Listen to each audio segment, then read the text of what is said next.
Okay, David, would you like to introduce our guest speaker? Pleasure, thanks, Tom. Yep. So welcome, Gabe. Better make sure you get your mic on for this after I finish my little spiel. But Gabe and I go back quite a long way. Gabe was with the Rotary Club of South Bank originally, was a president there. In somewhat recent days, he's moved to the Melbourne E Club, and he's been president there as well. So I think he's fairly okay with all this online way of meeting. And by the way, for those who may have missed it, last night was Rotary Club of South Bank's 21st birthday, which they had to have an online coming of age meeting. But they had a big party last year for their 20th. So anyway, it was happy birthday Rotary Club of South Bank. And that is significant for us because we were actually co-sponsors of setting up the Rotary Club of South Bank with Richard Clark as the inaugural chairing president. But anyway, Gabe and I have also, over many years, been bumping into each other and I won't say holding hands, but doing things at Rotary Foundation level. And so I'm coming in to go back to doing the Global Scholars in this next coming year. But Gabe has been doing a little bit of the, call it the fundraising fund in Foundation, working in the area of drumming up the Every Rotarian Every Year program, and also as a bit of a Foundation ambassador, working on the becoming a peace club. Now, peace really is one of the big themes, I guess, of Rotary overall, internationally. Peace in the world, I think, is what you really have to say is its main aim, rather than poverty or anything else. So over to you, Gabe. You can tell us all about becoming a peace club and the Every Rotarian Every Year side as well. Thank you, David. Being a past member of South Bank, of course, there's a lot of connection between Albert Park and South Bank. So I still call Anne White mother, because she was the person who chartered our club. So definitely a lot of connections. David, I'm not quite sure when I met you, but I'm guessing, could it have been the Homeless World Cup, or was that even earlier than that? Could have been, who knows? Could have been, yeah. It just feels like I've known you for a long, long time that I can't even remember when it was that we first met. So, yeah. 20 years if you like, Gabe. Yeah, that's probably about right, actually. Yeah, thank you all for inviting me, President John. It's great to be here. What I would like to do is to share my journey into peace. I'm like most Rotarians who's involved in all sorts of different projects and have interests that wax and wane from time to time. And it's not always easy to find necessary passion for what you want to do. So a couple of years ago in 2018, Toronto Convention, I was making bookings and somehow I found out there was a peace summit, which I enthusiastically signed up to, thinking that it had something to do with drinking. Unfortunately, I was mistaken. It was peace, not piss. So I got that wrong, but when I went there and actually attended the peace meeting, it was very informative, very enlightening, and I got hooked on it. When I came back to Melbourne, our district was actually organizing the multi-district conference. And just before that conference, they had a peace summit. So I was involved in organizing the summit, which was another enlightenment and really get to know the concept of peace and how it connects with Rotary. Now, before I start my presentation, I just want to, a show of hand, please. How many peace builders are there here? Any peace builders? David, great. Anybody else? John, great. Okay, well, we'll find out how many there actually are. So I'll share my screen now.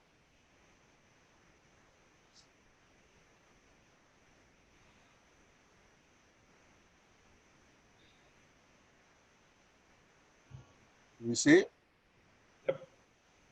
Right, fantastic, thank you. Please feel free to ask any questions. I'm happy to be stopped halfway and have a chat. So peace, well, as I said, is something to do with my journey. So what did I learn at that summit? Well, one thing I learned was that there's a thing called the Institute for Economics and Peace. And this organization have only been around for a little over a decade. The founder is an entrepreneur called Steve Kilili, and he was in the IT business, I think. And he said, we'd love to have peace, we'd love to work towards peace, but you don't know whether you are actually helping peace if you can't measure peace. So what you actually need to do is to start working out how to measure peace. So he created this Institute for Economics and Peace, which is basically intended to do research on what makes peace tick. So he now actually has offices around the world. He loves to tell people that New York is one of the branch offices, because most organizations, if they have something in New York, it's usually the head office. So it's head office in Sydney, where he lives, and there are other ones around the world. Harare in Zimbabwe is the latest addition to the offices. Now, the reason he was speaking at the Toronto convention is because Rotary has partnered with the Institute for Economics and Peace during Ian Risley's year. The idea is that they want to promote peace together. They are a research organization for peace. So, and we are doing work on peace. So they are sort of the brains, and we are the muscle. Well, what do they do? Well, they do a lot of things, but these are some of the stats that they like throwing around. They do a lot of research, so there are a lot of book references. There are published reports. Actually, I think there will be a lot more than 10 reports now. And they reach a lot of countries. So it's not just research they do, they also do consulting. So governments will ask them for assistance. The research, the reports they produce are actually free, anybody can have it. But obviously, they when they have government wanting them to help, obviously they charge a fee. So that's partly how they're funded.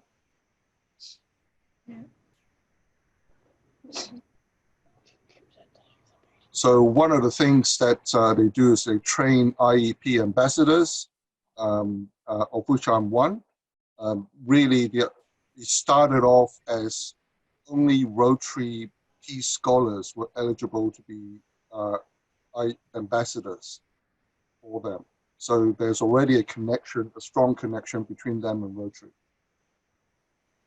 So what is peace? Well, for most of us, the absence of violence or the lack of war is peace. That's most of us would say that's the first reaction.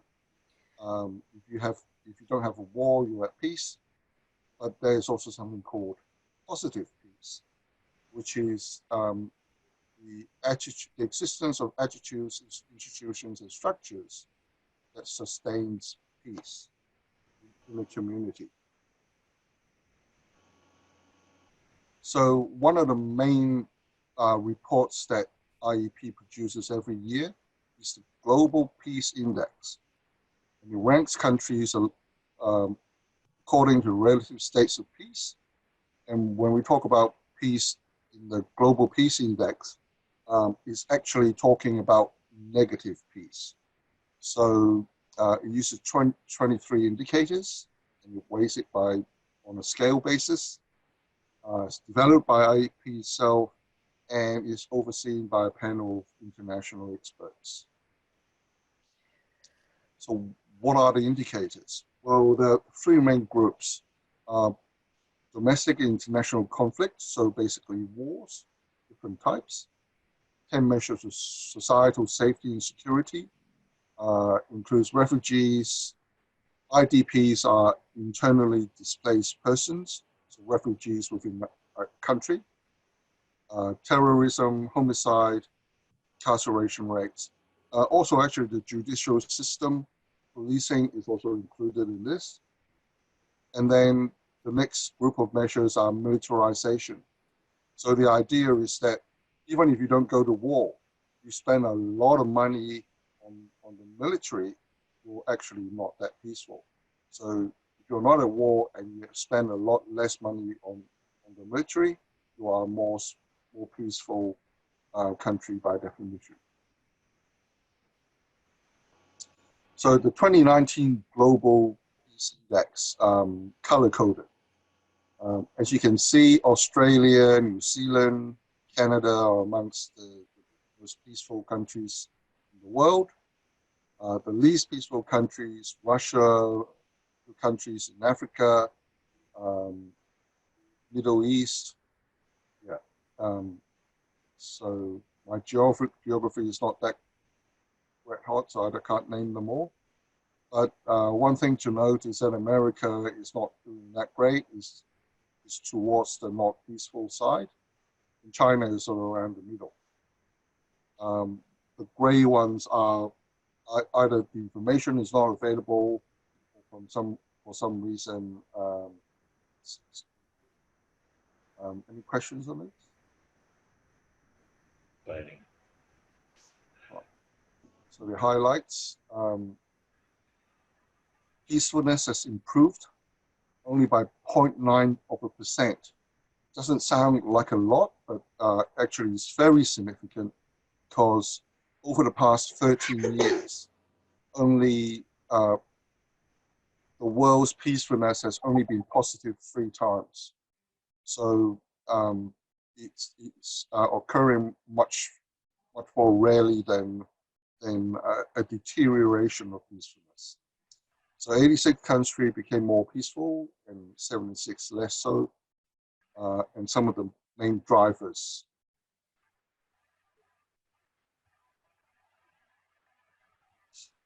The 10 most peaceful countries. Iceland's #1, and I think it has been there for a while. New Zealand is #2. Australia is not at the top 10. I think we were around 13th, which is still pretty good. Because it's out of 160, 100, yes, 160 something.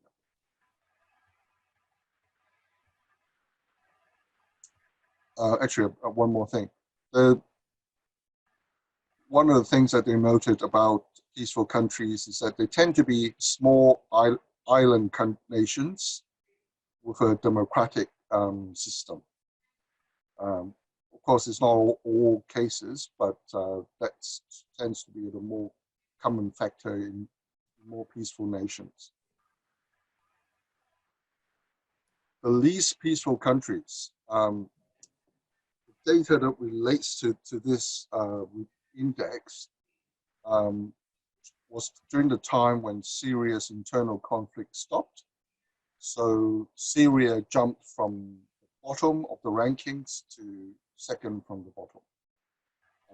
So they swapped places with Afghanistan, which of course have had a lot of trouble. Russia is probably the most surprising factor here because they are in the 10 worst countries in this index. And some of the other ones are probably not that surprising either. probably distorted by that high militarization factor, Gabe, that Yeah. without you being at war. Yeah, absolutely. Countries, so this is looking at a decade's worth of information. Almost exactly, well, exactly half countries in the world became more peaceful and half became less peaceful. But unfortunately, the ones that became more peaceful did so to a lesser extent. So overall, over the last decade, peace still declined by almost 4%. So 2019, when we have a slight positive, is still good news. Peace in the last decade. So when you look at this chart, numbers that go, lines that go up is bad, lines that go up is good. So there's an increase of conflict, which is bad. Security, safety and security also went up by a little bit. Militarization, so military spending has actually come down in the past decade. Now remember, Donald Trump keeps telling NATO nations they need to spend more money on their militaries. So if they did that, NATO countries will become less peaceful. Can I butt in here, Gabe? That only went up to 2018. What's happened in the last 2 years? Yeah, so very good point. So the 2019 index, only, I think it's the data actually cuts out at around March of 2019 or something. So most of the data is still in 2018. Is Hong Kong separate or is it under China? I can't remember.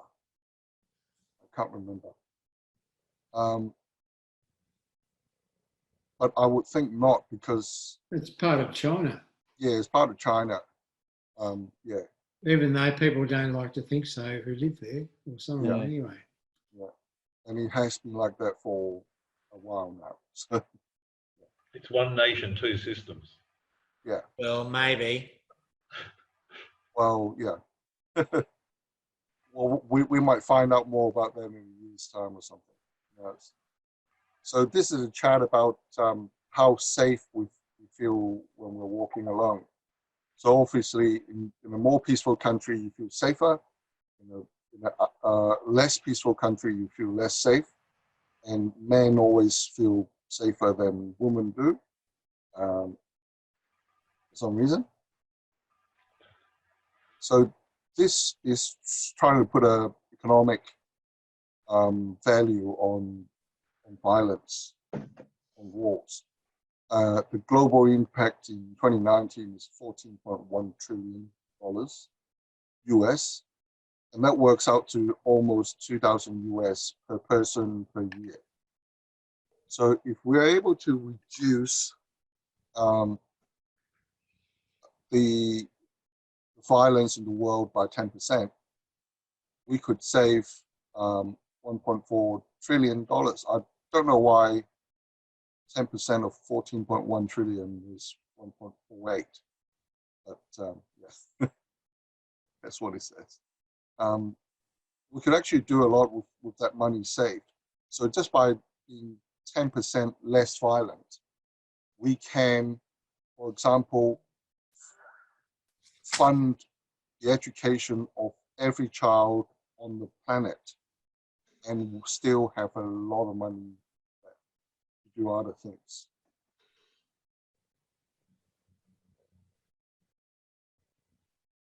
Global impact of violence. Yeah, I actually think these are quite boring. I'll just move on. So what does this actually tell us? So one of the things that they want to know is what makes a more peaceful society. So high levels of positive peace are associated with higher per capita income, resilience. So if there are shocks to the system, the countries are able to withstand it better. They can recover faster.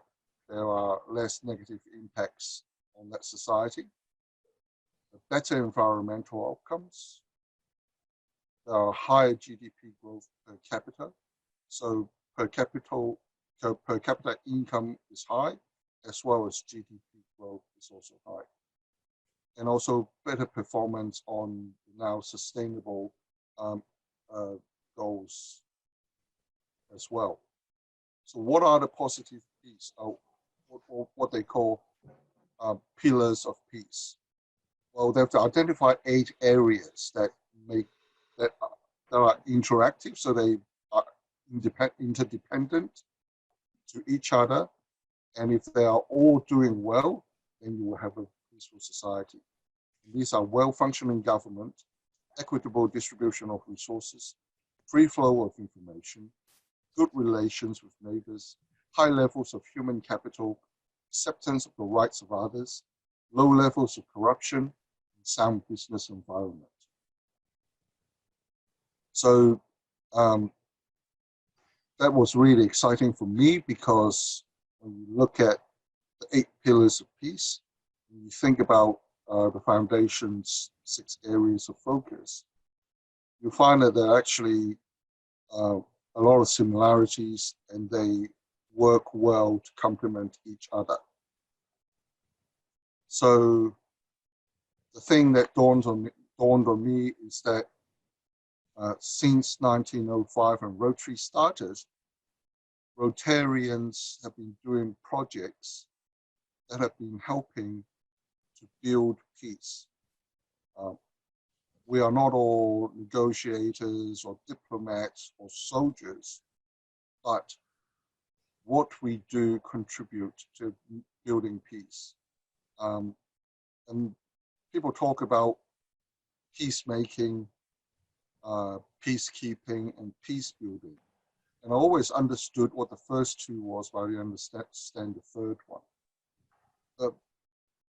Peacemaking is sort of simple. You're a negotiator or a diplomat, and you make a deal between countries and you have peace. That's peacemaking. Peacekeeping is, putting troops to make sure that people don't do the wrong thing. What's peace building? What does that mean? Well, peace building is actually the hardest bit, I think, because you're doing it bit by bit from the ground up to build the conditions that allow peace to flourish in your community. And that's what we do. That's what Rotarians do. That's what your club does. Every project that you do helps build peace in our community. That's another way of looking at what this all means. We have the 6 areas of focus on the outside, and then the 8 pillars of peace on the inside. And they are interdependent. So if you have everything that's good, but you have a very corrupt society, you will still not have a peaceful society, because it will just bring everything else down. Climate change, of course, climate change impacts on peace. I'm just going to flick through this quickly. So this is worth noting. So on the left-hand side, there's a frequency of natural disasters. So the more peaceful your country is, you have fewer natural disasters. More importantly, when you do have natural disasters, if you are a low peace country, you are much more likely to have a much higher death rate. So peaceful countries will have much less death rate in disasters. So what can you do? Well, individually, every Rotarian can log on to this Positive Peace Academy and do the program. It's an online program that you can do whenever you feel like it. It's a little test at the end that's not hard, and it teaches you a lot of things about peace. It's very informative. You want to spend a bit of time on it. I can't remember how long they say it takes, an hour or two or something, but it took me a lot longer, and I go back into revisiting it. Anyway, that's just... So as a club, what you can do is you can become a peace builder club. This is an initiative for the Rotarian Action Group, and it's recognized in Rotary, and there are now hundreds of peace builder clubs around the world. And your club can absolutely become one. It's pretty easy to do. All you need is to have a peace building committee within your club of at least 2 members. So you actually have a committee, not just one person. And you'll do one project a year that centers around peace, which is very easy to do because, as I said, all the projects you're doing now are already peace building projects anyway. So you can just rebrand those or come up with a new initiative. It opens opportunities for your club. So at the moment, there are a few clubs in Oceania, but not many. The Club of Melbourne was the first one in our region. Sydney was second, and then Melbourne, and then Kangaroo Flat, and most recently Adelaide. Rotary Club of Riccarton in Christchurch, New Zealand also became one. They were very active in helping after the shooting, the massacre in Christchurch, and they joined in September at the Zone 8 conference last year.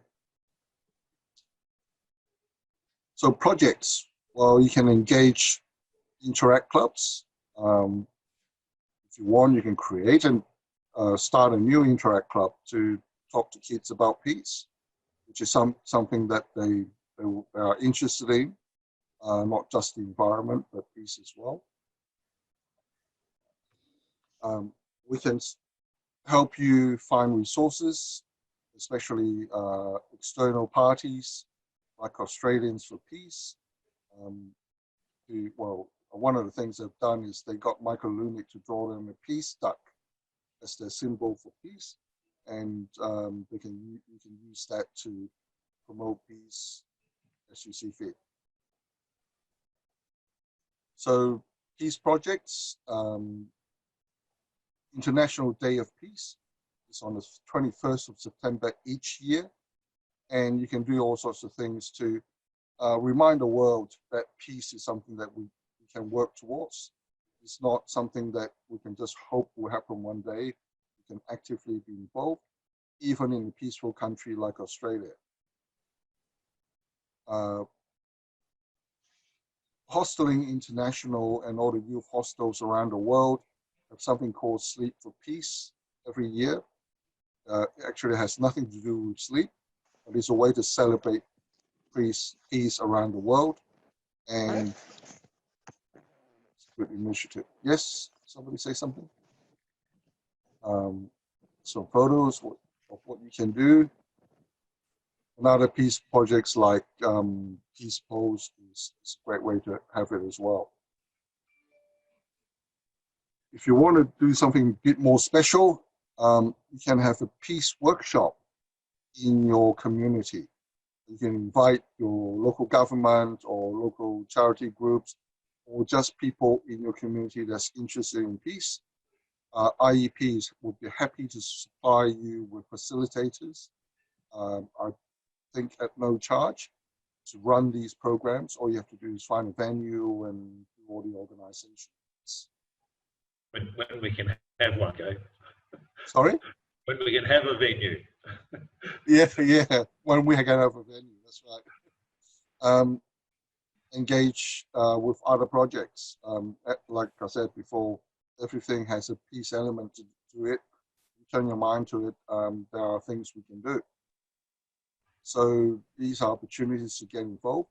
So this is a picture showing 8 pillars of peace, and these ribbons represent how each of these pillars are connected to every other pillar. So if you have one weak pillar, then the whole system is weakened. So that's just a summary of some of the ideas. So why would you want to do peace? Well, it's easy to engage everyone. Everybody wants peace. Everybody wants peace. And you, every one of you are already peace builders. You're already doing amazing things in our community to help build a more peaceful society. There are lots of projects for peace. And it's a great way to get potential members. If you talk about domestic violence or suicide or homelessness, people may not want it. They think, oh yeah, but what can I do? But when you talk about peace, well, yeah, maybe there's something I can do to help promote peace. Engage young people, it's another great way. It's easy to talk to them. And you already have peace programs. So questions, and then